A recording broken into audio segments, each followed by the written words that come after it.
అందరికీ నమస్కారం అండి. ఇంజినీరింగ్ అసిస్టెంట్స్ అందరికీ పిఆర్1 అనే యాప్ ఇవ్వటం జరిగిందండి. పిఆర్1 యాప్ ప్లే స్టోర్‌లో కూడా అందుబాటులో ఉందండి.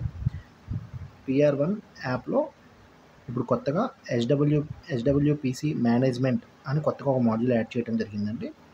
ఇంజినీరింగ్ అసిస్టెంట్స్ అందరూ రిఫ్రెష్ బటన్ మీద క్లిక్ చేసినట్లయితే ఆ కొత్తగా వచ్చిన మాడ్యూల్ మీ మొబైల్‌లోకి వస్తుందండి. ఈ మాడ్యూల్‌లోకి వెళ్తే ఎస్‌డబ్ల్యూపీసీ రిజిస్ట్రేషన్, ఎస్‌డబ్ల్యూపీసీ యొక్క ఓపెనింగ్ స్టాక్ ఎంట్రీ అనేవి 2 ఫార్మ్స్ కనపడుతున్నాయండి. ఎస్‌డబ్ల్యూపీసీ రిజిస్ట్రేషన్‌లోకి వెళ్ళినట్లయితే మీరు ఏదైతే పంచాయతీకి లాగిన్ అయి ఉన్నారో ఆ పంచాయతీ యొక్క జిల్లా, దాని తాలూకా జిల్లా మరియు మండలం రీపాపులేట్ అవుతాయండి. మీ పంచాయతీలో ఎస్‌డబ్ల్యూపీసీ ఉన్నట్లయితే ఎస్ అని, లేకపోతే నో అని పెట్టాల్సి వస్తుందండి. ఒకవేళ నో పెట్టలేనట్లయితే అక్కడితో రిజిస్ట్రేషన్ ప్రాసెస్ అనేది కంప్లీట్ అవుతుందండి. ఎక్కడైతే ఎస్‌డబ్ల్యూపీసీ ఉన్నదో అక్కడ దాని యొక్క వర్కింగ్ కండిషన్, అలాగే ఎన్ని నాడెప్ పిట్స్ ఉన్నాయి, ఎన్ని వర్మీ పిట్స్ ఉన్నాయి, డ్రై వేస్ట్ స్టోరేజ్ పిట్స్ ఎన్ని ఉన్నాయి అనే ఇన్ఫర్మేషన్ ఎన్నైతే కౌంట్ ఉంటుందో ఆ అంక మీరు వేయాల్సి వస్తుందండి. 1 అయితే 1 అని, లేదా 2 అయితే 2 అని. ఎన్ని ఉంటే అన్ని మీరు కౌంట్ వేస్తారండి. అలాగే మీ ఎస్‌డబ్ల్యూపీసీ మీరు ఏదైతే ఎస్‌డబ్ల్యూపీసీని రిజిస్టర్ చేస్తున్నారో అక్కడ ఈ ఫెసిలిటీస్ అన్నీ ఉన్నట్లయితే ఎస్ అని, లేకపోతే నో అని మీరు సెలెక్ట్ చేయాల్సి వస్తుందండి.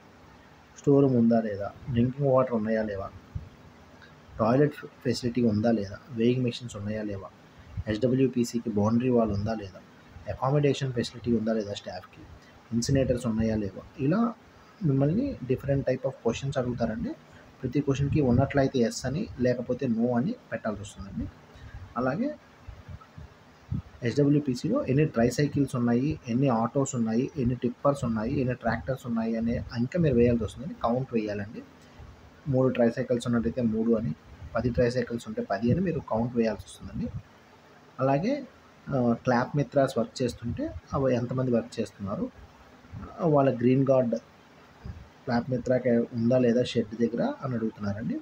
అలాగే ఎస్‌డబ్ల్యూపీసీ యొక్క లొకేషన్, అలాగే ఆ ట్రాన్స్పోర్ట్ వెహికల్స్ యొక్క ఫోటో, అలాగే NADEP and vermi compost photos, అలాగే ఎస్‌డబ్ల్యూపీసీ యొక్క ఫోటోని తీసి మీరు సబ్మిట్ చేసినట్టయితే రిజిస్ట్రేషన్ ప్రాసెస్ అనేది కంప్లీట్ అవుతుందండి. రిజిస్ట్రేషన్ ప్రాసెస్ కంప్లీట్ అయ్యాక మీరు వన్ టైం స్టాక్ ఎంట్రీ వేయాల్సి వస్తుంది. దానికోసం ఓపెనింగ్ స్టాక్ ఎంట్రీ అని ఓపెన్ చేసినట్లయితే ఓపెనింగ్ స్టాక్ ఎంట్రీ ఏ రోజు నాడైతే మీరు స్టాక్ ఎంట్రీ వేస్తున్నారో ఆ రోజు నాటికి స్టేటస్ అనేది అప్డేట్ చేస్తారండి. ఫర్ ఎగ్జాంపుల్ మీరు 9 తారీఖు కనుక స్టాక్ ఎంట్రీ వేస్తున్నట్టయితే 9 అని సెలెక్ట్ చేసుకోవాల్సి వస్తుంది. 9 ఆగస్ట్ 2024 సెలెక్ట్ చేసుకొని ఇప్పుడున్న కరెంట్ స్టాక్ని మీరు ఆ రోజు నాటికి ఉన్న స్టాక్ని మీరు అప్డేట్ చేస్తారు. పాలిథిన్ కవర్స్ బిలో 40 మైక్రాన్స్ ఎన్ని కేజెస్ ఉన్నాయి, అబోవ్ 40 మైక్రాన్స్ ఎన్ని కేజెస్ ఉన్నాయి, ఈ వేస్ట్ ఎన్ని కేజెస్ ఉంది, ప్లాస్టిక్ బాటిల్స్ ఎన్ని బాటిల్స్ ఉన్నాయి, అలాగే other plastic in kgs plastic material ఎన్ని కేజెస్లో ఉంది, ఎన్ని గ్లాసెస్ ఉన్నాయి, పేపర్స్ ఆర్ బుక్స్ ఎన్ని ఉన్నాయి, డ్రై వేస్ట్ ఎన్ని కేజెస్ ఉంది, ఇలా ప్రతిదీ మీరు స్టాక్ అప్డేట్ చేసి ఒక ఫోటో అనేది తీయాలండి. తీసి మీరు సబ్మిట్ చేయాల్సి వస్తుందండి. ఇది ఓన్లీ వన్ టైం అండి. ఓపెనింగ్ స్టాక్ బ్యాలెన్స్ ఒక్కసారి చేస్తారండి. ఒక ఎస్‌డబ్ల్యూపీసీకి ఒకసారి మాత్రమే చేయాలి. Thank you.